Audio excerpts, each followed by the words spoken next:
শেষ জামানায় এই রক্তপাতটা প্রচুর বাড়বে, এত বাড়বে যে হত্যাকারী জানবে না কেন তাকে মারলাম, আর নিহত ব্যক্তিও বুঝবে না কেন আমি মরলাম।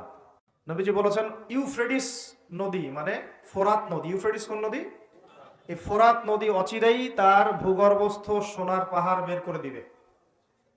ফোরাত নদী অচিরেই তার সোনার পাহাড় বের করে দিবে এবং ওই সোনাকে নিয়ে মারামারি করতে আসবে যে মানুষগুলো, তাদের মধ্যে প্রত্যেক 100 জনের মধ্যে 99 জন মানুষ মারা যাবে। আর এখনকার সমরবিদ্যা নিয়ে যারা ঘাটাঘাটি করেন তারা এটা আশঙ্কা করছেন যে প্রথম বিশ্বযুদ্ধের মতো, দ্বিতীয় বিশ্বযুদ্ধের মতো আরো একটা তৃতীয় বিশ্বযুদ্ধ হয়তো বা বিশ্ববাসী দেখতে যাচ্ছে। পুরো বিশ্বে ছোট থেকে বড় যে স্তরে আপনি উঠবেন দেখবেন রক্তপাত রক্তপাত রক্তপাত। নবীজি বলে গিয়েছিলেন শেষ জামানায় এই রক্তপাতটা প্রচুর বাড়বে, এত বাড়বে যে হত্যাকারী জানবে না কেন তাকে মারলাম, আর নিহত ব্যক্তিও বুঝবে না কেন আমি মরলাম। সুবহানাল্লাহ। শুধু প্রথম বিশ্বযুদ্ধেই এই 4-5 বছরের মধ্যে প্রায় 1.5 থেকে 2 কোটি মানুষ মারা গেছে। কত কোটি? আর আরো বেশি, অনেকে বলেন 2.5 কোটি 3 কোটি, আমি একটা মিনিমাম রেঞ্জ বললাম। আর দ্বিতীয় বিশ্বযুদ্ধে মারা গেছে প্রায় 6 থেকে 7 কোটি। 6 থেকে 7 কোটি। শুধু একটা পারমাণবিক বোমা যেটা জাপানে পড়েছে হিরোশিমায়, ওতেই লক্ষ লক্ষ লোক মারা গেছে। এখন পর্যন্ত ওদের যে বংশ পরম্পরা, ওই যে পারমাণবিক বোমার যে প্রভাব, এটা এখন পর্যন্ত আছে। এগুলো অনেক আগের বোম। আর এখনকার পারমাণবিক বোমগুলো কত শক্তিশালী এটা বলার অপেক্ষা রাখে না। একটা পুরো দেশকে এক মুহূর্তে উড়াই দিতে পারে। বাংলাদেশের মতো একটা ছোট্ট দেশ, এরকম ছোট্ট একটা দেশকে একটা বোমা দিয়ে উড়িয়ে দেওয়া সম্ভব। ইংল্যান্ডের মতো একটা দেশকে একটা রাশিয়ান হাইপারসনিক ক্ষেপণাস্ত্র দিয়ে উড়িয়ে দেওয়া সম্ভব। আরেকটা হাদিস এসেছে যে অচিরেই রোমকরা, পশ্চিমারা আরবদের সাথে চুক্তি ভঙ্গ করবে এবং 80টা পতাকা নিয়ে তাদের বিরুদ্ধে যুদ্ধে নেমে যাবে। কয়টা পতাকা? 80টা। এবং প্রত্যেক পতাকার নিচে থাকবে 12,000 করে সৈন্য। কত হাজার? একটা যুদ্ধে এত বেশি 99% মানুষ মারা যাওয়াটা স্বাভাবিক না, এটা অস্বাভাবিক। ঢাল তলোয়ার AK-47 যুদ্ধে এমনটা হবে না বা হয় না। হয়তো এমন কোন অস্ত্র সেখানে প্রয়োগ করা হতে পারে, এটা আমাদের ধারণা, আল্লাহ ভালো জানেন, যেই অস্ত্রগুলো দিয়ে অল্প সময়ে বেশি বেশি মানুষ মেরে ফেলা সম্ভব। ঠিক যেমন এখনকার নিউক্লিয়ার ওয়েপেন্স বা থার্মোনিউক্লিয়ার ওয়েপেন্স হতে পারে, আল্লাহ ভালো জানেন। তো বিশ্ববাসী এরকম একটা মালহামা দেখার অপেক্ষায় আছে। নবী সাল্লাল্লাহু আলাইহি ওয়াসাল্লাম নবী হওয়ার পরে 1450 বছর চলে গেছে। তো এই 1450 বছরের মধ্যে প্রথম 23 বছর আল্লাহ নবী সাল্লাল্লাহু আলাইহি ওয়াসাল্লাম নিজে ইসলাম প্রতিষ্ঠা করে চলে গেছেন। যার প্রথম 13 বছর মক্কায়, পরের 10 বছর মদিনায়। এই 23 বছর সময় নিয়ে তিনি পুরো জাজিরাতুল আরবে ইসলাম প্রতিষ্ঠা করে গেছেন। প্রতিষ্ঠা মানে কি? প্রতিষ্ঠা মানে হচ্ছে একটা সমাজের মানুষ 5 ওয়াক্ত নামাজ পড়ে, যাকাত দেয়, তারা সৎ কাজে আদেশ করে, অসৎ কাজে নিষেধ করে। একটা সমাজের মধ্যে আল্লাহ পাকের যে নাজিলকৃত বিধান, ওই অনুযায়ী ফয়সালা করা হয়। এটা হলো ইসলাম প্রতিষ্ঠা করা। আমি এখন কি করছি? আমি ইসলামের দাওয়াত দিচ্ছি। এখন আমি কি করছি? দাওয়াত দিচ্ছি। মনে করেন যে আল্লাহ না করুক এখানে কেউ কাউকে ধর্ষণ করলো, নাউজুবিল্লাহ, বা কেউ মদ পান করলো, বা কেউ মুরতাদ হয়ে গেল। মুরতাদ বুঝেন কি? ইসলাম ত্যাগ করে চলে যাও। হ্যাঁ, এরকম বড় বড় হুদুদের মতো পাপ কেউ করলো, আমি তাকে কোনো শাস্তি দিতে পারবো না। পারবো না। আর কোন কোন ক্ষেত্রে আমাদের প্রশাসন এবং বিচার বিভাগও তাকে সেই শাস্তি দিতে পারবে না যা কোরআনে আছে, হাদিসে আছে। আমি খুব নম্রভাবে, সরলভাবে সত্য কথাগুলো বলার চেষ্টা করছি। কোরআনে একজন ব্যক্তি যদি ব্যভিচার করে, ব্যভিচার বুঝি, যেটা এখনকার ফ্যাশন হয়ে গেছে, ঠিক আছে না? 100 বেত্রাঘাত। কত বেত্রাঘাত?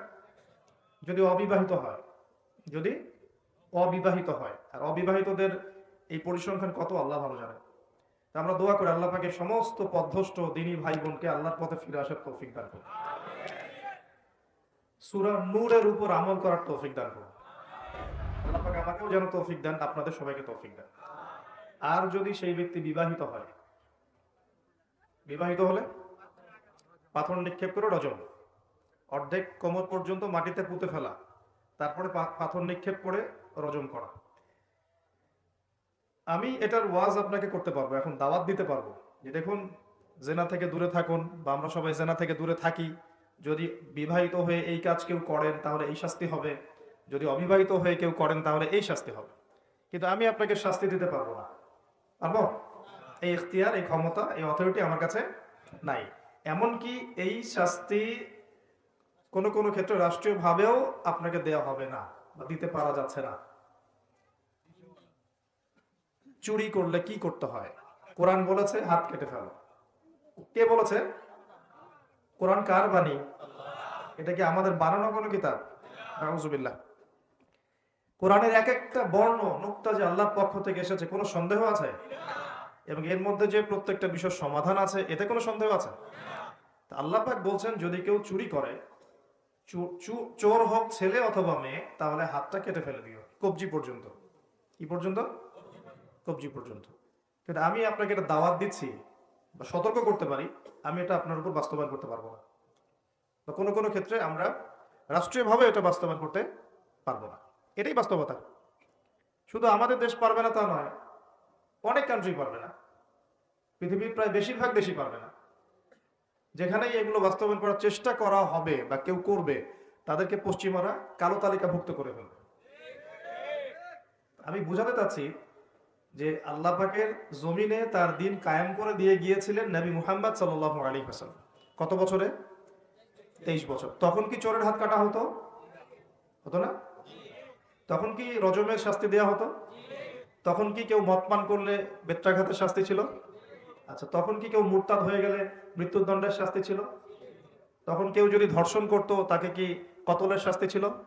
হত্যার বদলে হত্যার শাস্তি ছিল? হাতের বদলে হাত, চোখের বদলে চোখ, কানের বদলে কান, দাঁতের বদলে দাঁত, এই শাস্তি ছিল? মানে নবী সাল্লাল্লাহু আলাইহি ওয়াসাল্লাম যেভাবে ইসলাম প্রতিষ্ঠা করে দিয়ে গিয়েছিলেন, তাতে ইসলামটা 100% আল্লাহর জমিনে প্রতিষ্ঠিত ছিল। এবং ওই বেস বা ওই ফাউন্ডেশনের উপর দাঁড়িয়ে আরো 2.5 বছর এই বিশ্ব শাসন করেছেন আবু বকর সিদ্দিক রাদিয়াল্লাহু আনহু, যিনি ইসলামের প্রথম খলিফা।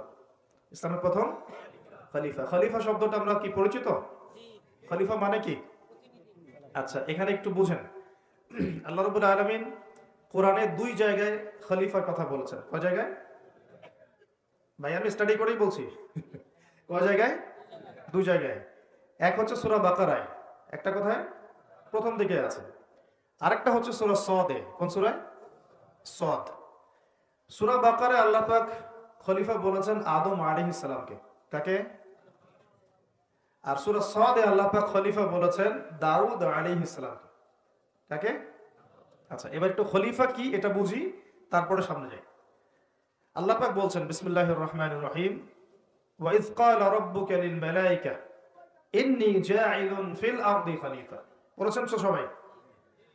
সমস্যা হচ্ছে আমরা সবাই কোরআন তো পড়ি কিন্তু হয়তো বুঝি না, বা এর উপযুক্ত ব্যাখ্যা আমাদের সামনে হয়তো পেশ করা হয় না, কারণ আমরা তো বেশিরভাগ সময় একে অপরের গোশত খাওয়া নিয়ে ব্যস্ত আছি, তাই না? এবং এটাকে আমরা কি বলবো যে ভালো কাজ মনে করি, হকের পথ মনে করি। বস্তুত এটাই শেষ জামানা, যখন সাদাকে কালো মনে হবে, কালোকে সাদা মনে হবে, হককে বাতিল মনে হবে, বাতিলকে হক মনে হবে, যেটা ন্যায় ওটাকে অন্যায় মনে হবে, যেটা অন্যায় সেটাকেই ন্যায় মনে হবে। নবী সাল্লাল্লাহু আলাইহি ওয়াসাল্লাম বলে গিয়েছেন আনতারি জালামাতু রাব্বাতুহা, শেষ জামানায় দাসী তার মনিবকে জন্ম দিবে। দাসী তার মনিবকে জন্ম দিবে, কখনো দাসী তার মনিবকে জন্ম দেয় না। মানে ন্যায় অন্যায়, হক বাতিল, সত্য মিথ্যা, এগুলোর মানদণ্ড উল্টে যাবে। ন্যায় হবে অন্যায়, অন্যায় হবে ন্যায়, হক হবে বাতিল, বাতিল হবে হক। যেটা সত্য সেটাই মিথ্যা মনে হবে, যেটা মিথ্যা সেটাই সত্য মনে হবে, যেটা অন্ধকার সেটাকে আলো মনে হবে, যেটা আলো সেটাকে অন্ধকার মনে হবে। হালালকে মানুষ হারাম করবে, হারামকে হালাল করবে। আমার কথা বুঝতে পারছেন কি? বেশি গভীর হয়ে যাচ্ছে, সহজ করার চেষ্টা করছি। এখন আসেন আল্লাহ পাক বলছেন ওয়াইয ক্বালা রাব্বুকা লিল মালায়েকা, হে নবী মুহাম্মদ বলেন সাল্লাল্লাহু আলাইহি ওয়াসাল্লাম, স্মরণ করেন সেই সময়ের কথা। আল্লাহ নবীকে বলা হচ্ছে স্মরণ করেন সেই সময়ের কথা, মানে মহাবিশ্বের লক্ষ লক্ষ বছর আগে, হয়তো কোটি কোটি বছর আগে। ওয়াইয ক্বালা রাব্বুকা লিল মালায়েকা, আপনার রব এই ফেরেশতাদেরকে বলেছিলেন। কাদেরকে বলেছিলেন? কি বলেছিলেন? ইন্নী জাইলুন ফিল আরদি খলিফা, আমি এই আরদে মানে পৃথিবীতে আমার খলিফা পাঠাতে চাই। সুবহানাল্লাহ।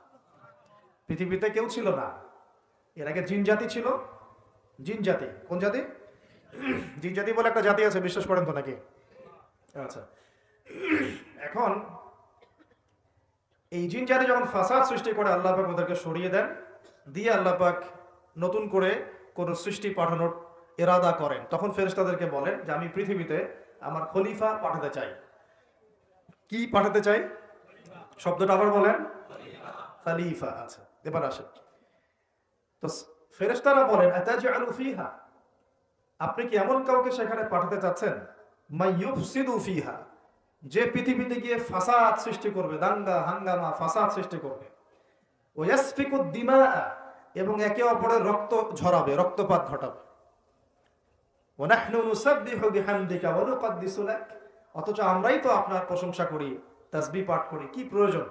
আপনি কি এমন কাউকে পাঠাতে চাচ্ছেন যে পৃথিবীতে গিয়ে দুইটা কাজ করবে? ফেরেশতারা বলেছেন কয়টা কাজ করবে?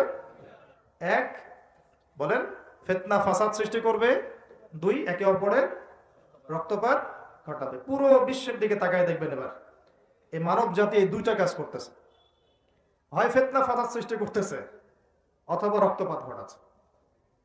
এখানে ভাই ভাই রক্ত ঝরাচ্ছে, প্রতিবেশী প্রতিবেশীর, কোন সময় সামাজিক এক দল আরেক দলের, কোন সময় এক রাজনৈতিক দল আরেক রাজনৈতিক দলের, কোন সময় এক বিশ্বের একটা দেশ আরেকটা দেশের।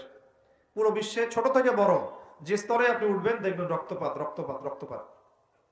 নবীজি বলে গিয়েছিলেন শেষ জামানায় এই রক্তপাতটা প্রচুর বাড়বে, এত বাড়বে যে হত্যাকারী জানবে না কেন তাকে মারলাম, আর নিহত ব্যক্তিও বুঝবে না কেন আমি মরলাম। সুবহানাল্লাহ, চিন্তা করতে পারেন? আপনারা রাস্তায় গন্ডগোল করতে যান, অনেক সময় যে বের হয় সেও জানে না কেন, কিসের উদ্দেশ্যে লড়ছি, আর যে মারে সেও জানে না কি জন্য ভাইকে মারলাম। এটা শেষ জামানা। হত্যাকারী ব্যক্তি জানবে না যে কেন আমি হত্যা করছি, মাকতুল জানবে না যে কেন আমি মরলাম। শেষ জামানা হারাজ বাড়বে, হারাজ হারাজ হারাজ। নবীজি বলছেন হারাজ বাড়বে, সাহাবীরা বলছেন হারাজ কি ইয়া রাসূলুল্লাহ? নবীজি বলছেন যে মানে অস্বাভাবিক হারে হত্যাকাণ্ড বাড়তে থাকবে। আমি পরিসংখ্যান দিয়ে দিই আপনাকে দুইটা। শুধু প্রথম বিশ্বযুদ্ধেই এই 4-5 বছরের মধ্যে প্রায় 1.5 থেকে 2 কোটি মানুষ মারা গেছে। কত কোটি? আর আরো বেশি, অনেকে বলেন 2.5 কোটি 3 কোটি, আমি একটা মিনিমাম রেঞ্জ বললাম। আর দ্বিতীয় বিশ্বযুদ্ধে মারা গেছে প্রায় 6 থেকে 7 কোটি। 6 থেকে 7 কোটি।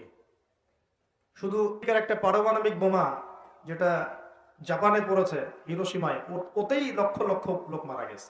এখন পর্যন্ত ওদের যে বংশ পরম্পরা, ওই যে পারমাণবিক বোমার যে প্রভাব, এটা এখন পর্যন্ত আছে। নাগাসাকিতে যেটা পড়েছে দ্বিতীয় বোমা, ওটার নাম ছিল ফ্যাটম্যান, আর প্রথমটার নাম ছিল লিটল বয়। এগুলো অনেক আগের বোম। আর এখনকার পারমাণবিক বোমগুলো কত শক্তিশালী এটা বলার অপেক্ষা রাখে না, একটা পুরো দেশকে এক মুহূর্তে উড়াই দিতে পারে। বাংলাদেশের মতো একটা ছোট্ট দেশ, এরকম ছোট্ট একটা দেশকে একটা বোমা দিয়ে উড়িয়ে দেওয়া সম্ভব। ইংল্যান্ডের মতো একটা দেশকে একটা রাশিয়ান হাইপারসনিক ক্ষেপণাস্ত্র দিয়ে উড়িয়ে দেওয়া সম্ভব। আর এখনকার সমরবিদ্যা নিয়ে যারা ঘাটাঘাটি করেন, তারা এটা আশঙ্কা করছেন যে প্রথম বিশ্বযুদ্ধের মতো, দ্বিতীয় বিশ্বযুদ্ধের মতো আরো একটা তৃতীয় বিশ্বযুদ্ধ হয়তোবা বিশ্ববাসী দেখতে যাচ্ছে। হয়তোবা, আল্লাহ ভালো জানেন, আমরা তো গ্যারান্টি দিয়ে বলতে পারবো না, কিন্তু পরিস্থিতি ওইরকমই মনে হচ্ছে। তবে এতটুকু জেনে রাখেন, হাদিসের মধ্যে মালহামা নামে একটা শব্দ আছে। কি শব্দ? নবীজি বলেছেন ইউফ্রেটিস নদী মানে ফোরাত নদী। ইউফ্রেটিস কোন নদী? এই ফোরাত নদী অচিরেই তার ভূগর্ভস্থ সোনার পাহাড় বের করে দিবে। ফোরাত নদী অচিরেই তার সোনার পাহাড় বের করে দিবে, এবং ওই সোনাকে নিয়ে মারামারি করতে আসবে যে মানুষগুলো, তাদের মধ্যে প্রত্যেক 100 জনের মধ্যে 99 জন মানুষ মারা যাবে। আর একজন ব্যক্তি যে বেঁচে থাকবে, সে ধারণা করবে আমি সেই ব্যক্তি যে সোনাটা পাবো। আর মুসলিমদেরকে নবীজি বলছেন তোমরা যদি ওই সময় ওই জায়গায় থাকো, কোনো মুসলমান যদি সেটা দেখে, তোমরা সেই সোনায় হাতও দিবে না। আরেকটা হাদিস এসেছে যে অচিরেই রোমকরা, পশ্চিমারা আরবদের সাথে চুক্তি ভঙ্গ করবে এবং 80টা পতাকা নিয়ে তাদের বিরুদ্ধে যুদ্ধে নেমে যাবে। কয়টা পতাকা? 80টা। এবং প্রত্যেক পতাকার নিচে থাকবে 12,000 করে সৈন্য। কত হাজার? একটা যুদ্ধে এত বেশি 99% মানুষ মারা যাওয়াটা স্বাভাবিক না, এটা অস্বাভাবিক। ঢাল তলোয়ার AK-47 যুদ্ধে এমনটা হবে না বা হয় না। হয়তো এমন কোন অস্ত্র সেখানে প্রয়োগ করা হতে পারে, এটা আমাদের ধারণা, আল্লাহ ভালো জানেন, যেই অস্ত্রগুলো দিয়ে অল্প সময়ে বেশি বেশি মানুষ মেরে ফেলা সম্ভব। ঠিক যেমন এখনকার নিউক্লিয়ার ওয়েপেন্স বা থার্মোনিউক্লিয়ার ওয়েপেন্স হতে পারে, আল্লাহ ভালো জানেন। তো বিশ্ববাসী এরকম একটা মালহামা দেখার অপেক্ষায় আছে। আমি আবু বকর সিদ্দিকে ছিলাম রাদিয়াল্লাহু আনহু। ফেরেশতারা বলছেন, আপনি কি এমন কাউকে পৃথিবীতে পাঠাতে চান গিয়ে রক্তপাত ঘটাবে অথবা ফাসাদ সৃষ্টি করবে? যেটা বললাম, এখনকার বিশ্বে দুটোই আমাদের কাজ। তো আল্লাহ পাক বলছেন, ইন্নী আ'লামু মা লা তা'লামুন, ইন্নী আ'লামু মা লা তা'লামুন, দেখো আমি যা জানি তোমরা সেটা জানো না। মানে আমার কিছু শুকরগুজার বান্দা থাকবে যারা এরকম ফিতনা ফাসাদ করবে না এবং রক্তপাতও ঘটাবে না, তাদের জন্যই আমি প্রস্তুত করেছি জান্নাতুল ফিরদাউস। সুবহানাল্লাহ। তো এখন ফেরেশতাদের মতামত আপনারা শুনলেন, আল্লাহ পাকের কথাও শুনলেন। এখন আল্লাহ রাব্বুল আলামিন তার খলিফা হিসেবে সৃষ্টি করলেন তার নিজ হাতে আদম আলাইহিস সালামকে। সুবহানাল্লাহ। প্রথম মানবকে, তিনি নবীও হলেন, তিনি প্রথম মানব এবং তিনি খলিফা। এখন আদম আলাইহিস সালামকে তার স্ত্রী সহ জান্নাতে থাকতে দেয়া হলো। এই ঘটনা আপনারা জানেন। ইবলিস এসে প্ররোচিত করলো। তার আগে ইবলিসকে বলা হয়েছিল সেজদা করো, সবাই সেজদা করলো, ইবলিস করলো না, মনে আছে? এটা তো আপনারা জানেন, ওইদিকে আমি আর ওই জন্য সময় নষ্ট করছি না। ইবলিস সেজদা না করে কাফের হয়ে গেল। আর আদম আলাইহিস সালাম এবং হাওয়া আলাইহিস সালামকে জান্নাতে থাকতে দেয়া হলো। বলা হলো যে এখানে থাকো, কিন্তু ওয়ালা তাকরাবা হাদিহিশ শাজারা, এই গাছের কাছেও যাবে না। ইবলিস ফুসলিয়ে ফাসলিয়ে তাদেরকে গাছের কাছে নিয়ে গেল, যেভাবে আমাদেরকে ফুসলিয়ে পাপের দিকে নিয়ে আসে, ঠিক এভাবেই। ঠিক আছে? এখন আমাদের পিতামাতা একটা ভুল করে ফেললেন। মানুষ মাত্রই কি হবে? আমাদের পিতামাতা ভুল করে ফেললেন। এটাই তো হাদিসের ব্যাখ্যা যে কুল্লু বনি আদম খাত্তা, প্রত্যেকটা বনু আদমেরই কি আছে? ভুল আছে। খায়রুল খাত্তাইন আত-তাওয়াবিন, যারা তওবা করে তারা হচ্ছে উত্তম ভুলকারী। তো আমাদের পিতা কিন্তু ভুলের উপর অটল থাকলেন না। ইবলিস যেমন তার মতে অটল থাকলো যে আমি সেজদা করি নাই, তো কি হয়েছে? খলাকতানি মিন নার ওয়া খলাকতাহু মিন তিন, আমাকে সৃষ্টি করেছেন আপনি আগুন দিয়ে, ওকে সৃষ্টি করেছেন মাটি দিয়ে। এটা ইবলিসের চরিত্র। যে ভুলের উপর অটল থাকে, সংশোধন করে না, সে ইবলিসের অনুসারী। কথা বুঝতে পারছেন? ইবলিস কি এখানে সঠিক ছিল? নাউজুবিল্লাহ, কখনোই না। আল্লাহ পাক তাকে আদেশ করেছেন, আদম কিসের তৈরি সেটা তো দেখার দরকার নাই। আল্লাহ পাক আদেশ করেছেন, বাস তোমাকে সেজদা করতে হবে। এখন আমরা যেমন আল্লাহ পাকের আদেশের সামনে অনেক সময় এরকম দলিল উপস্থাপন করি, এটা কেন করব, এটা কেন করব, তাই না? পর্দা কেন করব, নামাজ কেন পড়ব, যাকাত কেন দেওয়া লাগবে, এগুলি ইবলিসের চরিত্র। আর ইবলিস চ্যালেঞ্জ করলো আল্লাহকে, আল্লাহ পাক তাকে বের করে দিলেন, ফাখরুজ মিনহা ফাইন্নাকা রাজিম, এখান থেকে বের হও, তুমি অভিশপ্ত। ওয়া ইন্না আলাইকা লা'নাতা ইলা ইয়াউমিদ্দিন, কিয়ামত পর্যন্ত তোমার উপর লানত, অভিশাপ। ও আবার চালাক, সে বলল যে আমাকে কিয়ামত পর্যন্ত অবকাশ দিন, আনজিরনি ইলা ইয়াউমি ইউবআসুন, আমাকে কিয়ামত পর্যন্ত অবকাশ দিন। আল্লাহ পাক বলেন, ইন্নাকা মিনাল মুনযারিন, যাও তুমি অবকাশপ্রাপ্তদের অন্তর্ভুক্ত একজন, ছেড়ে দিলাম তোমাকে, কিয়ামত পর্যন্ত হায়াত দেওয়া হবে। এবার সে বলছে, ফাবিমা ওয়াইতানি, হে আল্লাহ, যে আদমের জন্য আপনি আমাকে বের করে দিলেন, আমি চ্যালেঞ্জ করছি। এবার ইবলিসের চ্যালেঞ্জটাও মাথায় লিখে রাখেন, মাথায় লিখে রাখেন। ইবলিস বলছে, ফাবিমা আগওয়াইতানি লাআকউদান্না লাহুম সিরাতাকাল মুস্তাকিম, যার জন্য আপনি আমাকে এখান থেকে বের করে দিলেন, আমি তার সরল পথে ওত পেতে বসে থাকবো। কিভাবে বসে থাকবো? ওত পেতে। সুম্মা লাআতিয়ান্নাহুম মিন বাইনি আইদিহিম ওয়া মিন খালফিহিম ওয়া আন আইমানিহিম ওয়া আন শামাইলিহিম ওয়া লা তাজিদু আকসারাহুম শাকিরিন, আমি তাদের ডান দিক থেকে আসবো, বাম দিক থেকে আসবো, সামন থেকে আসবো, পিছন থেকে আসবো, আপনি বেশিরভাগ আদম সন্তানকে শুকরগুজার পাবেন না। কে বললো এটা? ইবলিসের এই কথা সত্য না মিথ্যা বলেন তো? এখন সত্য হয় নাই? কিভাবে সত্য সেটা আরেকটা হাদিস থেকে দেখেন দলিল। আমি আর গভীরে ঢুকে যাচ্ছি। কিয়ামতের মাঠে আদম আলাইহিস সালাম, এই আদম আলাইহিস সালামই যখন উঠবেন, আদম আলাইহিস সালামকে আল্লাহ পাক ডেকে বলবেন, তোমার সন্তানদের মধ্য থেকে জাহান্নামী জান্নাতি আলাদা করে দাও তো তুমি। তো আদম আলাইহিস সালাম বলবেন, ইয়া আল্লাহ, কতজন জান্নাতি, কতজন জাহান্নামী? আল্লাহ পাক বলবেন, প্রত্যেক হাজারে 999 জনকে জাহান্নামের জন্য আলাদা করে দাও। বলেন নাউজুবিল্লাহ। এই হাদিসটা শোনার পরে সাহাবায়ে কেরাম রাদিয়াল্লাহু আনহুম খুব বিচলিত হয়ে পড়লেন। তখন নবী সাল্লাল্লাহু আলাইহি ওয়াসাল্লাম আশ্বস্ত করলেন যে ওই যে 1% জান্নাতি দেখা যাচ্ছে, এগুলো উম্মতে মুহাম্মাদের মধ্যেই বেশি হবে ইনশাআল্লাহ। তবে কোন উম্মতে মুহাম্মাদি যে নামাজ পড়ে না, রোজা রাখে না, যাকাত দেয় না, শরীয়তের বিধিবিধানের কোনো পরোয়া করে না, কোরআনটা পর্যন্ত তেলাওয়াত করতে চাচ্ছে না, সেই উম্মতে মুহাম্মাদি কথা বলা হচ্ছে কি? নাকি যারা নিজেদের জান মাল সময় শ্রম সবকিছু ঢেলে দিয়ে দিনের জন্য নিজেকে নিবেদিত প্রাণ করে, কাদের কথা বলা হচ্ছে? এটা আপনারা নিজেরাই বোঝেন, এটা তো আমার বোঝানোর দরকার নেই। এখন বুঝেন তাহলে পার্সেন্টেজটা কত হবে। তো ইবলিসের কথা তাহলে সত্য হলো। ইবলিস কি বললো? ওয়ালা তাজিদু আকসারাহুম শাকিরিন, বেশিরভাগকে আপনি শুকরগুজার পাবেন না। আল্লাহ পাক নিজেও এই কথা বলেছেন সূরা সদের মধ্যেই, ওয়া কালিলুম মিন ইবাদিয়াশ শাকুর, আমার শুকরগুজার বান্দা খুব কম হবে। অন্য একটা জায়গাতেও আছে। তো এখন আল্লাহ রাব্বুল আলামিন আদম আলাইহিস সালাম আর হাওয়া আলাইহিস সালামকে জান্নাতে রাখলেন, তারা যে ফল খেয়ে ভুল করে ফেললেন, আল্লাহ পাক তখন তাদেরকে সাথে সাথেই বের করে দেন নাই, সাথে বের করে দেন নাই, বরং ফাতালাক্কা আদামু মির রাব্বিহি কালিমাত, আদম আলাইহিস সালাম আল্লাহর কাছ থেকে কিছু কালিমা বা বাক্য শিখে নিলেন। সুবহানাল্লাহ। ফাতাবা আলাইহি, ওই কালিমা ওই বাক্য দিয়ে আল্লাহ আদম আলাইহিস সালাম তওবা করলেন। ওই কালিমা ওই বাক্য দিয়ে আদম আলাইহিস সালাম কি করলেন? তওবা করলেন। আবার বলছি, ফাতালাক্কা আদামু মির রাব্বিহি কালিমাত, আদম আলাইহিস সালাম তার রবের কাছ থেকে কিছু কালিমা শিখে নিলেন। ফাতাবা আলাইহি, ওই কালিমা দিয়ে আল্লাহ রাব্বুল আলামিনের কাছে তিনি তওবা করলেন। ইন্নাহু হুয়াত তাওয়াবুর রহিম, এবং আল্লাহ পাক তওবা কবুল করে তাকে মাফ করে দিলেন। ওই বাক্যটা কি ছিল সেটা একটু শুনি। ওই বাক্যটা ছিল রব্বানা, আমার সাথে বলেন, রব্বানা যালামনা আনফুসানা ওয়া ইন লাম তাগফির লানা ওয়া তারহামনা লানাকুনান্না মিনাল খাসিরিন। মানে অর্থ হচ্ছে, হে আমাদের রব, রব্বানা যালামনা আনফুসানা, আমরা নিজেদের নফসের উপর জুলুম করেছি, ওয়া ইন লাম তাগফির লানা, আপনি যদি আমাদেরকে মাফ না করেন, ওয়া তারহামনা, আমাদের উপর রহম না করেন, লানাকুনান্না মিনাল খাসিরিন, আমরা অবশ্যই ক্ষতিগ্রস্তদের অন্তর্ভুক্ত হয়ে যাব। এই কালিমা শিখলেন কে? আদম আলাইহিস সালাম তার রবের কাছ থেকে।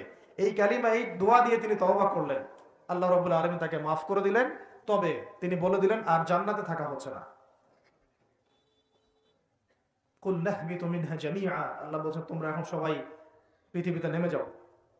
ফাইম্মা ইয়াতিয়ান্নাকুম মিন্নি হুদান, নেমে যাও পৃথিবীতে, কিন্তু জেনে রেখো পৃথিবীতে আমার পক্ষ থেকে তোমাদের কাছে হেদায়েত যাবে। কি যাবে? হেদায়েত মানে আসমানি কিতাব, নবী রাসূল, আসমানি কিতাব, নবী রাসূল, এগুলো আসবে তোমাদের কাছে। ফামান কুল নাহবিতু মিনহা জামিআ ফাইম্মা ইয়াতিয়ান্নাকুম মিন্নি হুদান ফামান তাবিআ হুদায়া, যে আমার এই হেদায়েতের অনুসরণ করবে, ফালা খাউফুন আলাইহিম ওয়ালা হুম ইয়াহজানুন, তাদের কোনো ভয় নাই, কোনো দুশ্চিন্তা নাই। যে জান্নাত থেকে গিয়েছো ওই জান্নাতে ফিরে আসবে ইনশাআল্লাহ। এটা একটা কথা। আর ওয়াল্লাযীনা কাফারু ওয়া কাযযাবু বিআয়াতিনা, কিন্তু যারাই আমার ওই হেদায়েতকে মিথ্যা প্রতিপন্ন করবে, অস্বীকার করবে, কুফরি করবে, ঠিক আছে, উলাইকা আসহাবুন নার, এরা হবে জাহান্নামের অধিবাসী, হুম ফিহা খালিদুন, এখানে তারা চিরস্থায়ী হবে। আল্লাহ পাকের বক্তব্য একদম সহজ সরল পরিষ্কার না? দুনিয়াতে যাচ্ছ যাও, এটা চিরস্থায়ী নয়। এই সময়টুকুর মধ্যেই আমার পক্ষ থেকে কি আসবে বলেন? হেদায়েত আসবে, মানে যুগে যুগে নবী রাসূল আসবেন, আসমানি কিতাব আসবে। ফামান তাবিআ হুদায়া, তোমাদের মধ্যে যারা এই নবী রাসূলদেরকে মানবে, আসমানি কিতাব সমূহকে মানবে, তাদের কোনো টেনশন নাই, কোনো ভয় নাই, আবার জান্নাতে ফিরে আসবে ইনশাআল্লাহ। আর যারা নবী রাসূলকে মানবে না, আসমানি কিতাবের পরোয়া করবে না, নিজের প্রবৃত্তির দাসত্ব করবে, উলাইকা আসহাবুন নার, তারা জাহান্নামে যাবে, সেখানে চিরস্থায়ী হবে। হিসাব কি সহজ না কঠিন? একদম সহজ কথা আল্লাহ পাকের। এবার এই যে সিলসিলা শুরু হলো পৃথিবীতে, এখন আদম আলাইহিস সালামকে আল্লাহ পাক কি বলেছেন? কি শব্দটা বলেছিলাম? খলিফা। এবার আদম আলাইহিস সালাম পৃথিবীতে এসে কি আবারও নতুন করে কোনো ভুল করেছিলেন? বলেন তো দেখি। উত্তর না, করেন নাই। মানে কান্নাকাটি করতে করতেই বছরের পর বছর চলে গেছে, শুধু কাঁদতে কাঁদতেই বছরের পর বছর চলে গেছে। পরবর্তী ভুল যেটা আমরা দেখি সেটা হলো হাবিল আর কাবিলের ভুল। কাবিল তার ভাই হাবিলকে হত্যা করেছে, তাই না? হিংসার বশবর্তী হয়ে। ওই যে এখনো দেখবেন আমাদের সমাজে যে ভাইয়ে ভাইয়ে মারামারি, এটা সেই হাবিল কাবিলের সুন্নত। এখানে আমরা কাবিল হব না বলে হাবিল হব, প্রয়োজনে হাবিল হয়ে থাকবো, তাও কাবিল হতে চায় না। কারণ নবী সাল্লাল্লাহু আলাইহি ওয়াসাল্লাম বলেছেন, পৃথিবীতে প্রথম হত্যাকাণ্ড সংঘটিত করেছে কাবিল। ভালো করে শোনেন, যারা এই পথে আছেন ভালো করে শোনেন, পৃথিবীতে প্রথম হত্যাকাণ্ড সংগঠিত করেছে কাবিল। এ কারণেই কিয়ামত পর্যন্ত যত মানুষ খুন হবে, খুন, এই সমস্ত খুনের পাপের একটা অংশ কাবিলের আমল নামায় গিয়ে যুক্ত হবে। মনে করায় দেই, কাবিল একজন নবীর সন্তান। কার সন্তান? নবীর সন্তান। লূত আলাইহিস সালামের স্ত্রী একজন নবীর স্ত্রী। নূহ আলাইহিস সালামের স্ত্রী একজন নবীর স্ত্রী। আবু লাহাব সর্বকালের সর্বশ্রেষ্ঠ মানব মুহাম্মদ সাল্লাল্লাহু আলাইহি ওয়াসাল্লামের চাচা। আবার ফিরাউনের ওই স্ত্রী, তার নাম, দাসীর নাম কি? আসিয়া। তাহলে